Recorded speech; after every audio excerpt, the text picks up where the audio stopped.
कुछ सुनाई नहीं देता। सिर्फ और सिर्फ ना तो SC ST OBC माइनॉरिटी और साथ साथ हम आदिवासी भी कह सकते हैं। वर्तमान में जो मणिपुर में दुर्घटना हुई है, इसको बिल्कुल अनदेखा किया गया है। आदिवासी की बात की, इस समय राष्ट्रपति और वहाँ की गवर्नर मणिपुर के दोनों आदिवासी क्षेत्र से आती है, तो क्या संज्ञान में नहीं लेना चाहिए? ये बहुत ही बड़ी विडंबना है और बहुत अच्छा सवाल है। पूर्व में हमारे राष्ट्रपति जी थे दलित, कोविंद जी, अब वर्तमान में हैं आदिवासी महिला। लेकिन सबसे बड़ी विडंबना ये है कि इनको अपना समाज ही दिखाई नहीं देता।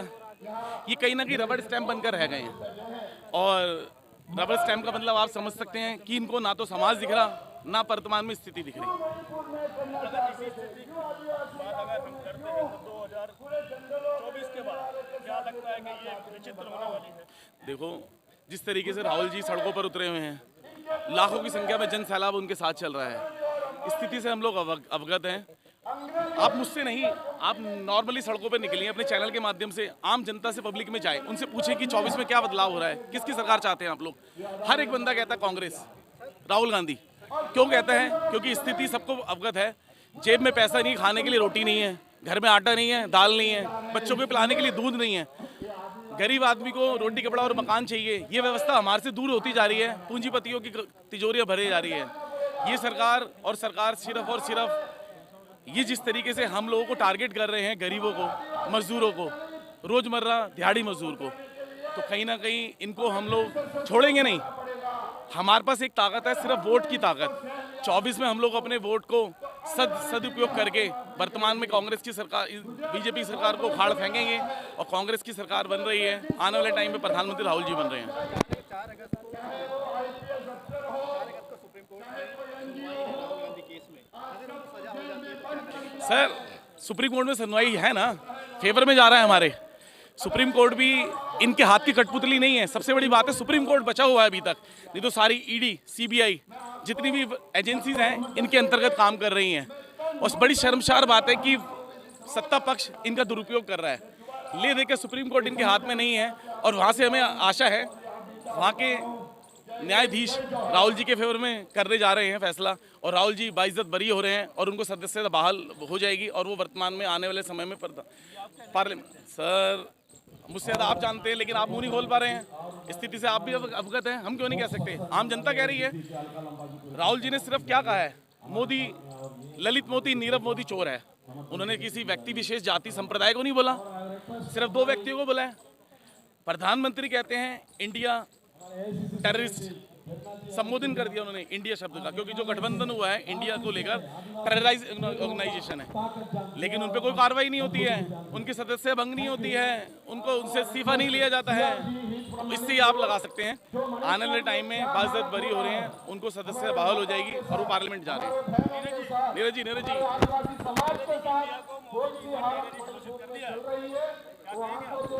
देखिए, वो इंडिया को तो पता नहीं क्या क्या, ये तो टेररिस्ट ही घोषित किया है उन्होंने। और बड़े शर्म की बात है कि एक उच्च पद पे, सर्वोच्च पद पे, देश के अंदर प्रधानमंत्री पद जो ना बड़ा गरिमापूर्ण पद है, उनके मुंह से ये पद जो है ना, ये बातें ना शोभा नहीं देती कि टेररिस्ट, एक देश का प्रधानमंत्री ऐसी बातें बोल रहा है जिसको सुनकर बड़ा दुख होता है।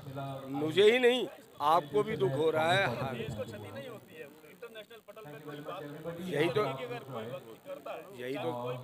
यही तो समझाना चाहता हूँ मैं आपको कि लोगों के मन में, लोगों के जो विचार हैं, जो देश मतलब पूरा विश्व देख रहा है कि इस देश का प्रधानमंत्री, ये दुर्भाग्य है इस देश का। ये ऐसा समय चल रहा है जो दुर्भाग्यपूर्ण चल रहा है कि उस देश में, जिस देश का प्रधानमंत्री विपक्ष को टेररिस्ट घोषित कर रहा है, उसके लिए कोई सजा नहीं, उसके लिए कोई कानून नहीं। वो किसी को भी उंगली उठा देता है, वो किसी को भी दीदी ओ दीदी, एक बचकानी बातें करता है संसद में बैठ के। उस देश के वो प्रधानमंत्री बनने लायक है? नहीं, ये उद्योगपतियों का एक चुना हुआ नेता है, वो प्रधानमंत्री बनने लायक नहीं है। अगर देश में लोगों की चलती होती आवाम की चली होती, दलितों की चली होती, आदिवासियों की चली होती, मुसलमानों की चली होती, तो प्रधानमंत्री कभी देश का मोदी नहीं बनता। ये कॉर्पोरेट जगत की चली है, फंडिंग वालों की चली है, जो पैसा बैंक तमाशा देखते हैं उनकी चली है। तो आपको ये कहने की आवश्यकता नहीं कि वो इंसान किसी को भी टेररिस्ट, किसी को भी देशद्रोही, किसी को भी गद्दार बना सकता है, क्योंकि उसकी सरकार है, उसकी अपनी जेब में लाइसेंस रखे हुए हैं। वो आपको अगर आप उनके फेवर में बात करते हैं तुरंत लाइसेंस, आप अपना चैनल चला सकते हैं। और आप भाई साहब विरोध में बोलते हैं दुकानदारी बंद, टीवी बंद। तो वो देश का ऐसा इंसान है जिसके बारे में बात करते हुए मेरे को शर्म महसूस होती है।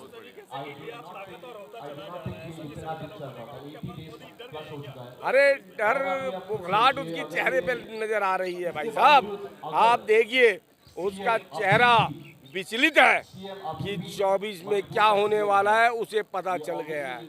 ये डबल इंजन की सरकार है, उससे छुटकारा मिलने वाला है देश को। संविधान दोबारा से पूर्ण इस देश में फिर से लागू होने वाला है और 24 में माननीय 26 दलों का एक चुन के बनाया हुआ नेता इस देश का नेतृत्व करेगा। वो कोई भी हो सकता है, वो जो सर्वप्रिय है, जो सबको सर्वसंगति से पास होगा, उसको देश का प्रधानमंत्री की नेतृत्व मिलेगा और वो देश का प्रधानमंत्री बनेगा।